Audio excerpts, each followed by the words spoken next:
करें। ओम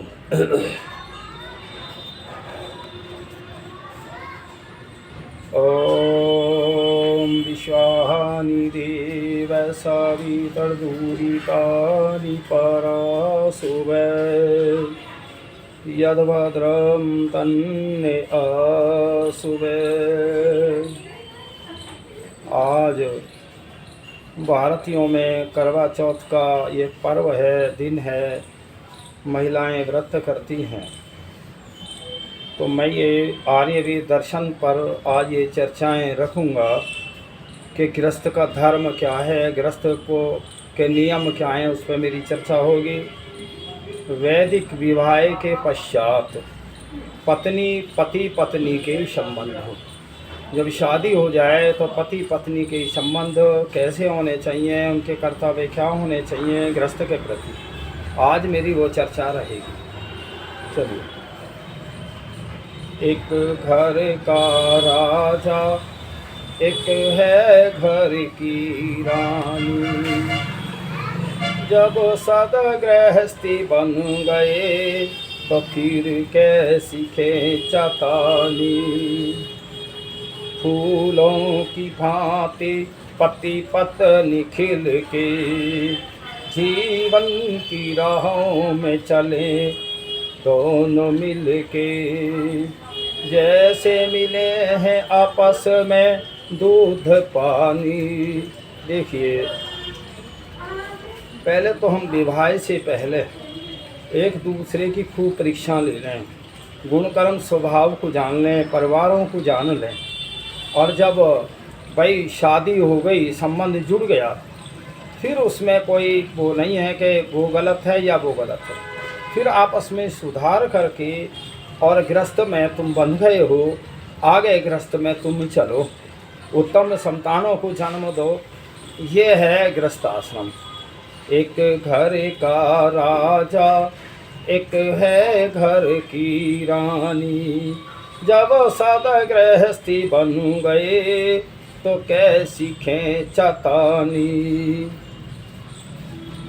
जैसे आपस में दूध और पानी मिल जाते हैं, ऐसे पति पत्नी के भाई शरीर दो होते हैं, हृदय एक होना चाहिए, विचार एक होना चाहिए।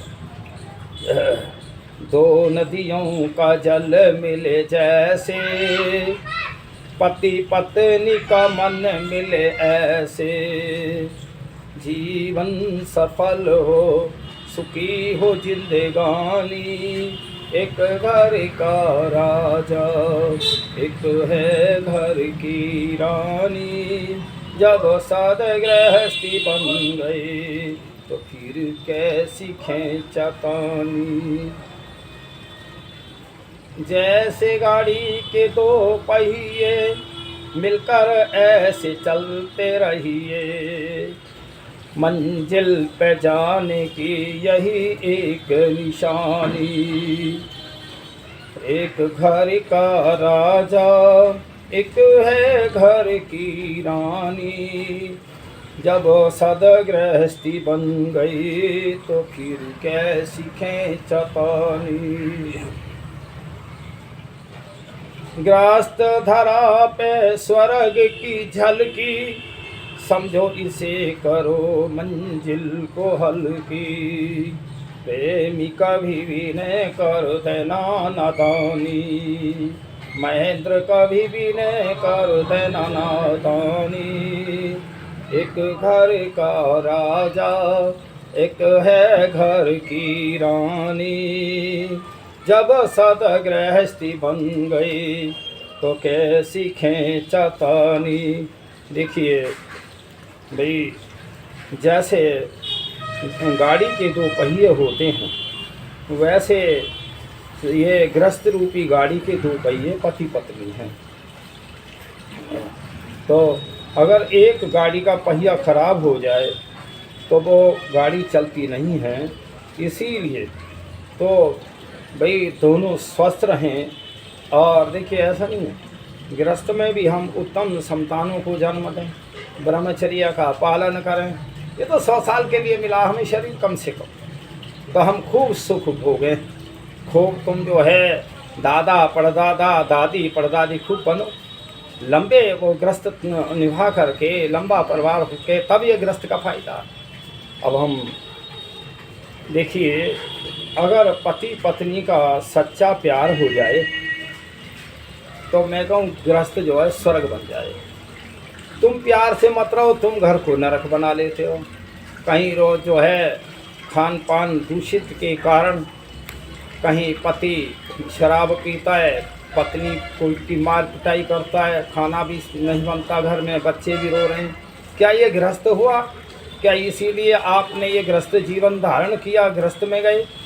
इसलिए गृहस्थ तो यह पति पत्नी मिलके जैसी स्थिति में हम एक दूसरे से बंध गए, वो पूरा आयु भर हम गृहस्थ में वो निभाएं और आगे बच्चों का अच्छी उत्तम संतान पैदा करके और फिर उनको पढ़ाई लिखाई करके पूरी जिम्मेदारी संभालें। ये गृहस्थ जीवन है। पति पत्नी का घर घर में जो सच्चा प्यार हो जाए, बड़े फिर प्रेम की बहे फिर प्रेम की गंगा, सुखी नर नार हो जाए।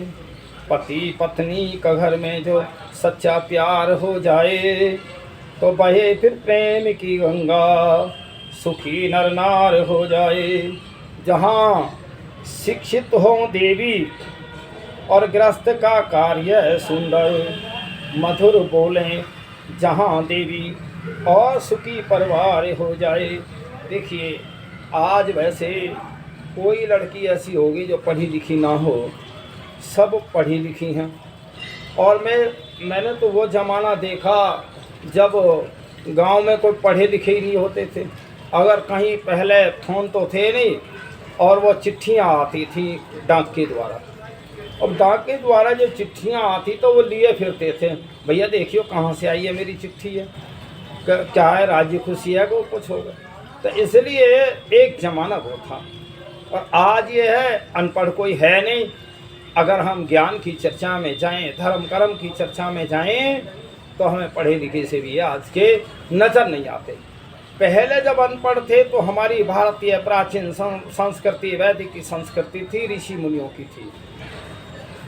और आज जो ईसाइयों की जो संस्कृति है और जिनको ज्ञान हमने दिया, आज हम उनका ज्ञान ले रहे हैं।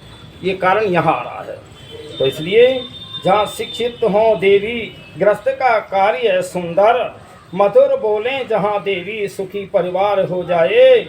पति पत्नी का घर में जो सच्चा प्यार हो जाए तो बहे फिर प्रेम की गंगा, सुखी नर नार हो जाए।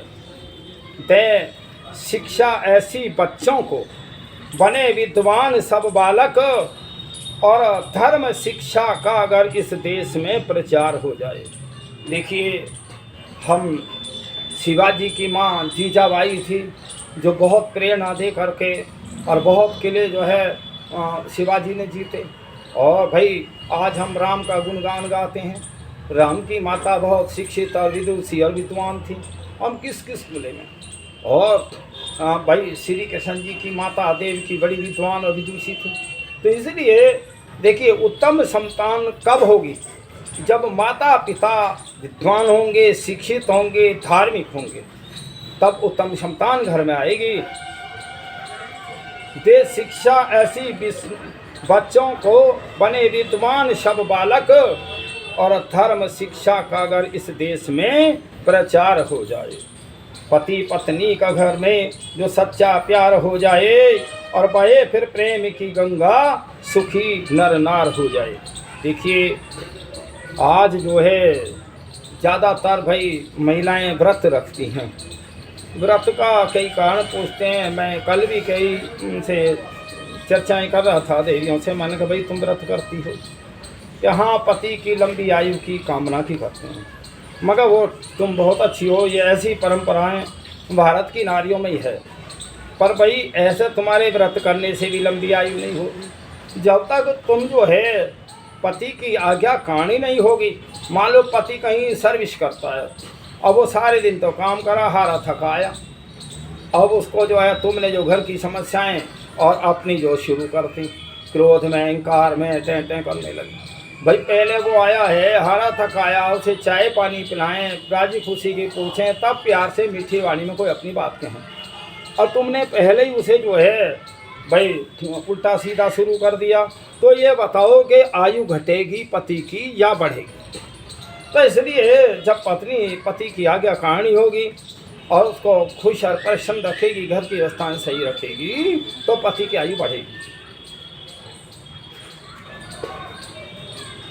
न हो अपमान देवी का किसी भी महल में डी में, और यदि आदर हो देवी का सुखी घर बार हो जाए।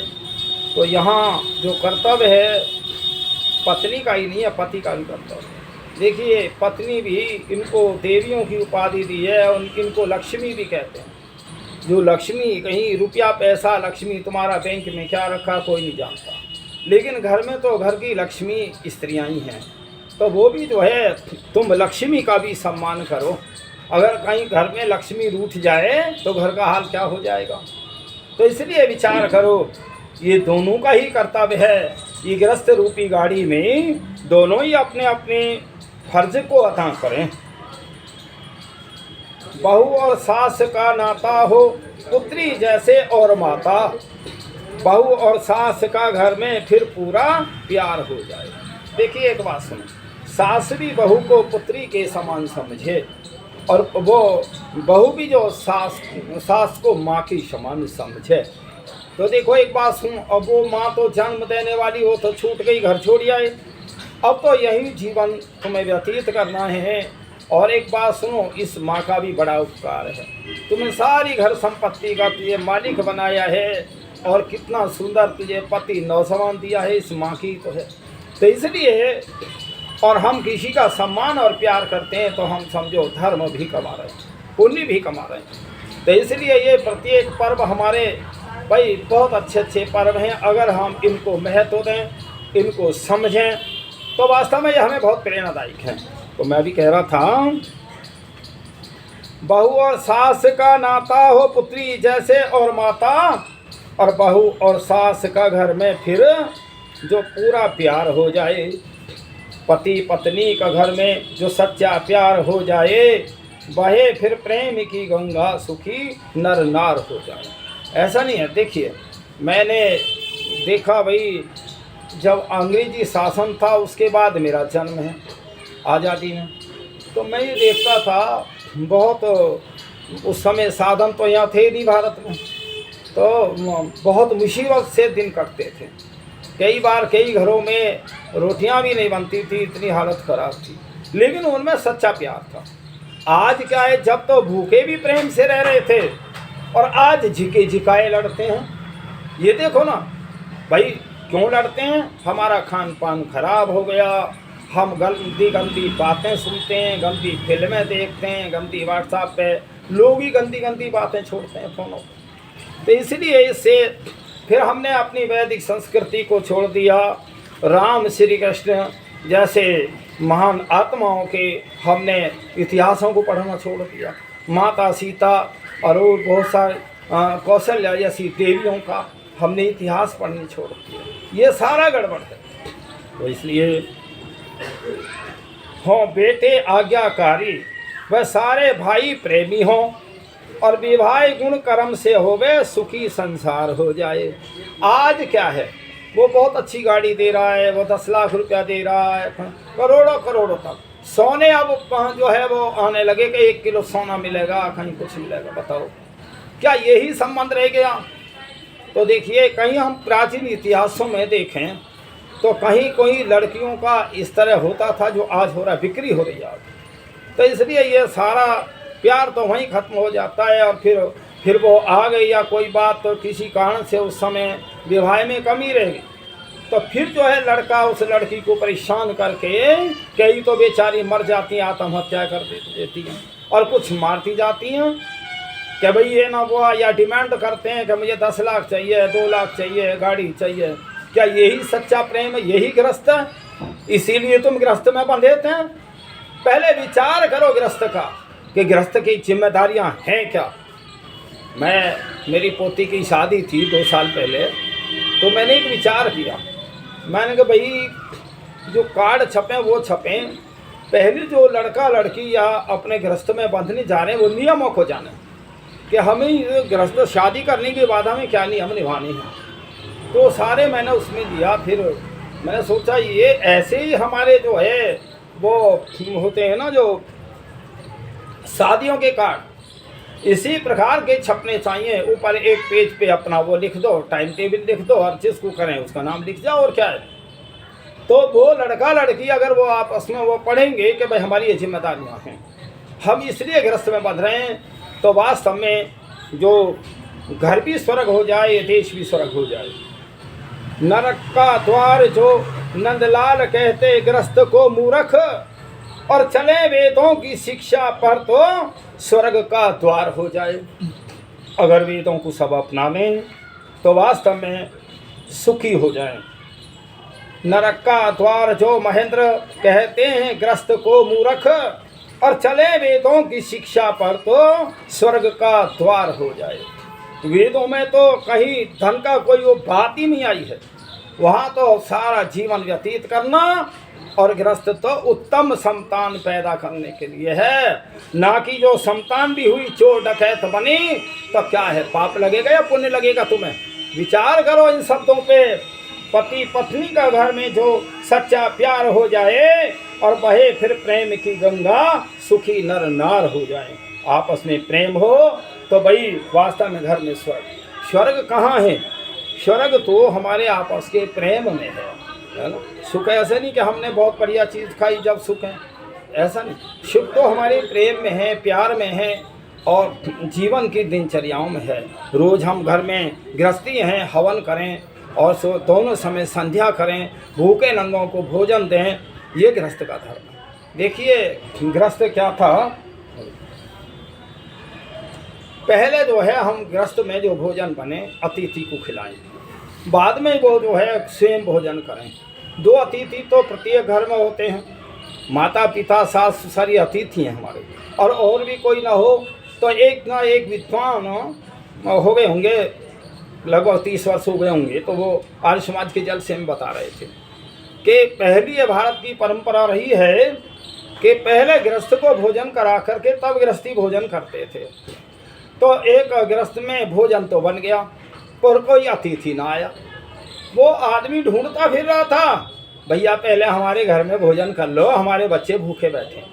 इस प्रकार तो ये भारतवर्ष था, ये ऋषियों का देश था, ये मुनियों का देश था, ये देवियों का देश था। चाहे कोई अगर हम बहुत वो देखें, देखिए एक बात सुनो, गंधारी जो थी धृतराष्ट्र दे थे, पर पूरा जीवन साथ दिया, पूरा जीवन निभाया। बहुत सारे सत्यवान सावित्री और बहुत ऐसे अनंत वो भरे पड़े। और जो एक वो था, एक देवी थी विद्युत्तमा नाम की। विद्युत्तमा राजा की लड़की थी, और पहले ब्राह्मण नाई जो है लड़का ढूंढने जाया करते थे। वो ढूंढ के बहुत थक लिया। जो उसके सामने आए वो उसकी परीक्षा ले गए, वेदों की विद्वान थी, तो वो परीक्षा में फेल हो जाते मने करते। तो देखिए उन्होंने क्या चालाकी करी कि एक मूर्ख ढूंढा। बोला भाई अब विद्वान तो या के सामने हार जाते हैं, बहुत पढ़ी लिखी है। तो एक मूर्ख ढूंढा, एक मूर्ख लकड़ी काट रहा था।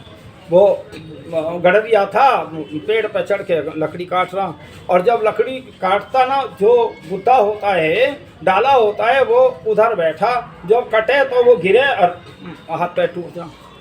तो बोला इससे अच्छा मूर्ख कोई मिल नहीं सकता। तो उन्होंने फिर उससे कहा रे उतर तू नीचे आ भाई, तेरी शादी कराएंगे।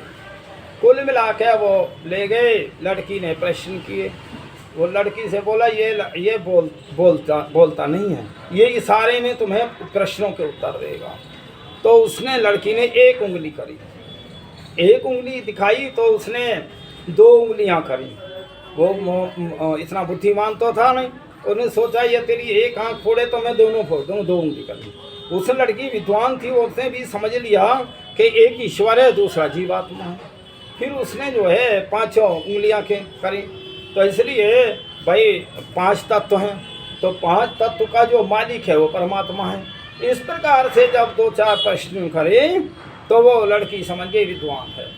और जब वो शादी होने के बाद जब घर पे आई तो वहाँ तो ऊँट और बकरी थे। जब उसने सोचा कि तू तो अब भाई मूर्ख के पल्ले पड़ गई, तो उसने देखो साहस आदमी में हो तो क्या नहीं कर सकता। उस विद्युत्मा नाम की लड़की ने उसको पढ़ाया और पढ़ा करके वो कालिदास संस्कृत का विद्वान बना। तो ये भारत की देवियों का इतिहास है, ऐसा नहीं हिम्मत नहीं हारती। तो इसलिए भाई मैं कहूँ ये भारतवर्ष तो देवियों का चरित्रवान का वो देश है। तो मैं देखिए ऐसा कहीं शायद और किसी मत धर्म में नहीं होता कि पति की आयु के लिए व्रत करती हैं। तो व्रत जब ही सफल होगा भाई तुम्हारा, जब पति की आज्ञा का पालन करेंगे। चलिए अगली बात। सफल गृहस्थ का रहस्य समझो, तुम कैसा व्यवहार करती हो। सुनो सुमना, सुमन को लगाकर मैं जैसा व्यवहार करती हूँ। सकल गृहस्थ का रहस्य समझो, तुम कैसा व्यवहार करती हो। सुनो सुमना, सुमन को लगाकर मैं जैसा व्यवहार करती हूँ। किसी ने प्रश्न किया एक देवी ने, बता तू कैसा व्यवहार करती है। तो वो कहने लगी अब मेरी बात सुन लो। कह रही सबसे पहले सवेरे उठ जाती और काम घर के सारे में निपटाती, और फिर शुद्ध रखती हूँ घर, लीप पोत कर प्रभात और शाम यज्ञ रचाती हूँ। नारी धर्म का उपदेश पुत्रियों को और पुत्रों से सदा प्यार करती हूँ। तो वो कहने लगी कि मैं सुबह उठ करके झाड़ू पोछा करके मैं हवन करती हूँ और अपने बच्चों को भी हवन पे बैठाती हूँ, और तो हम सब हवन करते हैं। तो ये था, ऐसे घर को हम स्वर्ग कहेंगे। फिर सफल गृहस्थ का रहस्य समझो, तुम कैसा व्यवहार करती हो। तो फिर वो कहने लगी गर्भस्थ शिशु के वास्ते मैंने छोड़ दिए चटपटे नाश्ते। देखिए कितना सुंदर है, ये भारतीय नारियों का है। और गाली और क्रोध त्याग, बच्चों को मैं चलाती हूँ अच्छे रास्ते, और चुगली करना मुझे नहीं भाता, न किसी से तकरार करती हूँ। फिर कह रही जब बच्चा माँ की गर्भ में हो तो उस समय के नियम हैं। कह रहे ना मैं चटपटी खाती, ना कोई अश्लील चित्र देखती, और ना कोई गंदी संदी बातें करती, ना किसी से गाली गलौच करती हूँ। मेरा ऐसा व्यवहार रहता है। तो ये सफल गृहस्थ का रहस्य समझो, तुम कैसा व्यवहार करती हो। तो वो अपना व्यवहार बता रही है। फिर कहा अन्य जगह बात अधिक नहीं करती, और अपने घर के दर को छोड़कर आए ब्राह्मण जो भिक्षा लेने और भिक्षा देती हूँ, और दोनों कर जोड़कर, और रखती गऊओं को रत्नों की भांति मैं घास भूसा प्यार धरती हूँ। तो देखिए मैं गाय रखती हूँ, उनकी सेवा करती हूँ, घास फूस भी लाती हूँ, और कोई ब्राह्मण कहते हैं विद्वान को, कोई विद्वान आ जाए तो हाथ जोड़ करके नमस्ते करती हूँ, उसको भोजन कराती हूँ, दान दक्षिणा भी देती हूँ। इनको कहते हैं गृह लक्ष्मी। यही तो घर की लक्ष्मियाँ हैं। और आज जो आधा कपड़ा पहन रही हैं, और भाई वहाँ अतिथि तो अतिथि, वहाँ पति को भी भोजन समय पे नहीं मिलता, हो बेचारा कहीं होटलों पे वैसे खाता फिरे, या माता पिता को भोजन नहीं दिया जाता, या समय पे भोजन नहीं बनाया जाता, क्या इनको लक्ष्मी कहेंगे? ये विचार करो, आज का जो तुम्हारा व्रत है वो हमें प्रेरणा क्या दे रहा है। सफल गृहस्थ का रहस्य समझो, तुम कैसा व्यवहार करती हो। सुनो सुमन्ना, और सुमन को लगाकर मैं जैसा प्यार करती हूँ। फिर कहा जब स्वामी बाहर से कहीं जाते, जब स्वामी बाहर कहीं जाते तो मैं सुरमा आँखों में लगाती, और तिलक मस्तक पे फूलों की माला तेल मल कर नहीं मैं नहाती। और अंगों में अंग राग लगाना नहीं मैं श्रृंगार करती हूँ। तो देखिए ये आज ये फैशन है किसके लिए? पति पत्नी का आपस के लिए फैशन है। और लेकिन कई बार तो आज भाई वो फैशन करके घूम रही हैं। वो कह रही है जब पति मेरे घर पे नहीं होते या कहीं बाहर चले गए तो तब मैं श्रृंगार भी नहीं करती, न तेल लगाती सुंदर, न कुछ, न मैं स्याही लगाती, न कुछ। इसका बहुत अच्छा उदाहरण मिलता है जब सीता जी को रावण हरण करके ले गया और सीता जी जो है अशोक वाटिका में, और एक तरह वो जेल ही थी, पर वो जो उसकी वो थी पुलिस विभाग था, वो महिलाएं थी।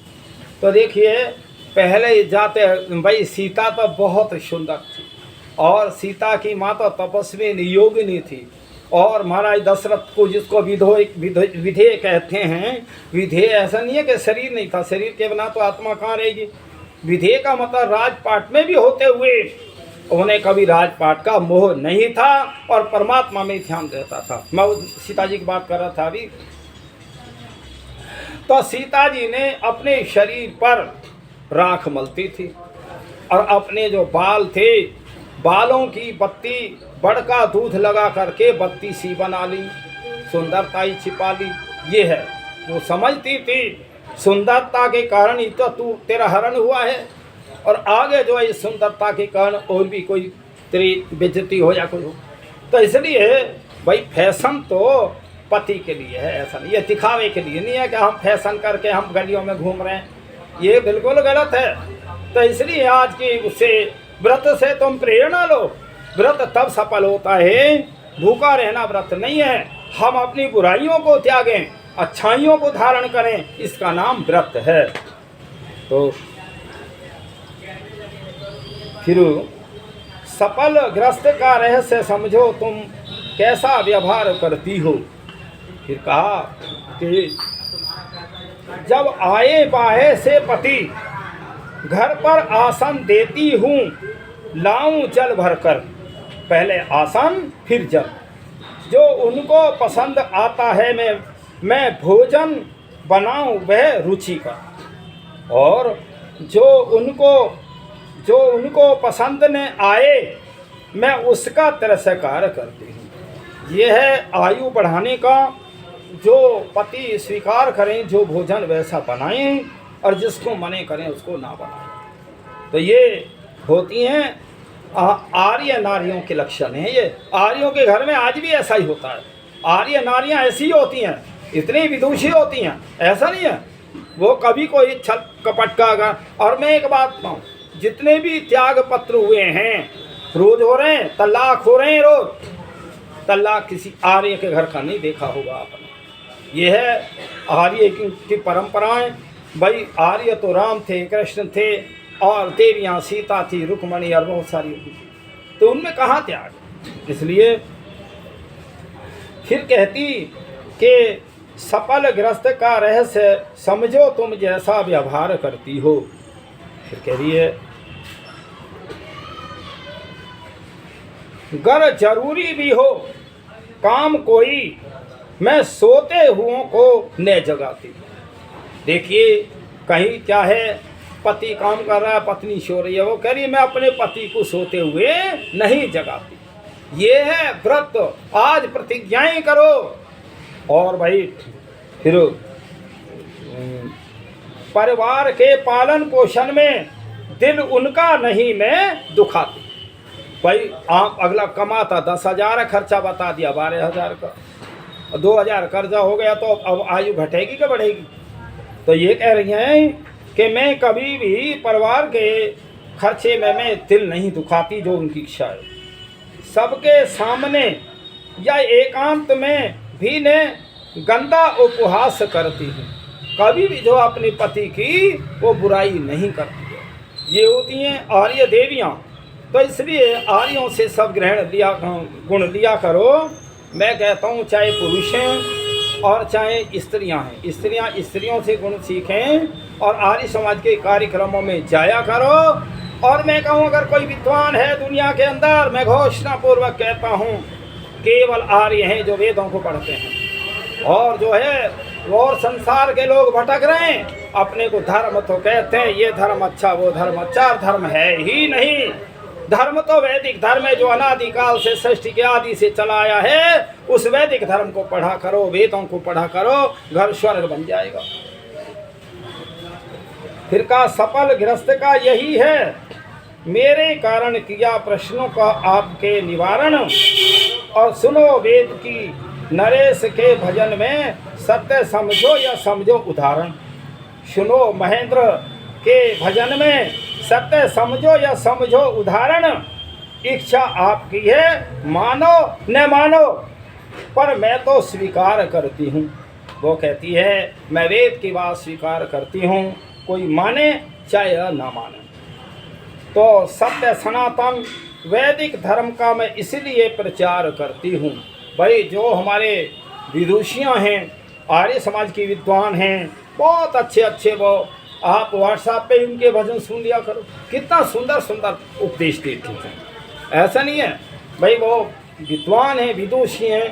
तो मैं तो ये कह रहा हूँ कि आज का जो ये करवा चौथ का पर्व है वो सफल हो जाएगा। आपको मैंने जिन जिन बातों पे एक बताया है, आप अपने जीवन में उतारेंगे, पति और पत्नी, तो घर स्वर्ग बन जाएगा। स्वर्ग कोई ऐसा नहीं है कहीं कोई आसमान से उतरे कहीं है। स्वर्ग तो हमारे कर्मों में है, स्वर्ग तो हमारे विचारों में है, स्वर्ग तो हमारे जैसा व्यवहार है उसमें स्वर्ग है। चाहे तो हम स्वर्ग में रह लें चाहे नरक में रह लें। भाई पिए शराब, लड़ाई झगड़ा करा, पैसा वहाँ बर्बाद करिया, घर में कुछ है नहीं तो पत्नी तो कहेगी। इसलिए ये विचार करो, स्वर्ग और नरक बना किसके कारण से? स्वर्ग हमारे कर्मों से बना। आज का जो व्रत है यही प्रेरणा देता है। और मैं कहूँ व्रत तो भाई ठीक है, भारतवर्ष की विदुषियाँ नारियाँ पति की आयु के लिए करती हैं। अरे तुम भी तो रखा करो पत्नियों की आयु के लिए। तुम व्रत करो या ना करो चलो, पर उन्हें खुश तो रखा करो। उन्हें जो है उनकी जो जैसी इच्छाएं, उन्हें बदतमीजी से गाली गलौज से मत बोला करो। देखिए उनका बड़ा कितना त्याग है, पति का गृह छोड़ना नहीं, माता पिता का घर छोड़ करके और दूसरे घर को अपनाना, दूसरे के घर में रहना। तुम 10 दिन रह के तो देखो कई के घर में रह के। तो इसलिए विचार करो, ये वास्तव में घर की लक्ष्मी है, इनके बिना घर शोभायमान नहीं होता। जिन घरों में लक्ष्मी नहीं होती, कहीं अकेला आदमी रहे तो वहाँ तो भाई स्वागत सम्मान भी अतिथि का नहीं होता। इसीलिए ये लक्ष्मियाँ हैं, तुम लक्ष्मियों को नाराज करोगे घर का विनाश हो जाएगा, और इनके नाराजगी से तुम्हें उत्तम संतान भी नहीं मिलेंगी, अच्छे विचार की संतान भी नहीं मिलेंगी। संतानों को निर्माण में सबसे प्रथम माई होती है, माई पहला गुरु है। और वो गर्भ काल में भी अच्छे अच्छे विचार परमात्मा से वो ध्यान करती है, मेरे आने वाली पीढ़ी उत्तम हो, मेरा आने वाला बच्चा उत्तम हो। बहुत सारे इसमें मैं फिर कितना विचार भी दूंगा। जैसे माता पिता के विचार, खान पान, वैसी ही संतान जन्म पाती है। तो इसलिए